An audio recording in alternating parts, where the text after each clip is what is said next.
বাংলাদেশের স্বাধীনতার এক এক করে ৫৪ বছর অতিক্রম হয়েছে। এর মধ্যে অনেক সরকারই গঠিত হয়েছে এবং পরিবর্তন হয়েছে। মানুষের বিপুল প্রত্যাশার জায়গায় দাঁড়িয়ে আজকে আমরা সকলেই বলে থাকি যে স্বাধীনতার পূর্ণ আকাঙ্ক্ষা এখনো বাস্তবায়িত হয়নি। আপনি একজন গর্বিত বীর মুক্তিযোদ্ধা, বীর বিক্রম। আমিও ক্ষুদ্র একটি শহীদ পরিবারের সন্তান। সে মুক্তিযুদ্ধে যারা জীবন দিয়েছিলেন, আমাদের পরিবার কয়েক ফোঁটা রক্ত দিয়ে তাদের সাথে শরীক হওয়ার সৌভাগ্য অর্জন করেছে।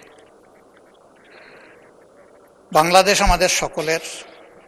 পর্যায়ক্রমে কেউ না কেউ এই দেশের শাসনভার পরিচালনা করবেন, এটাই স্বাভাবিক। একটি গণতান্ত্রিক রাষ্ট্র যেখানে কোনো রাজতন্ত্র থাকে না, সেখানে বংশ পরম্পরায় শাসনেরও ব্যবস্থা থাকে না। জনগণের ভোটের মাধ্যমেই সরকার গঠিত হয় এবং সেই গঠিত সরকার দেশ পরিচালনা করে।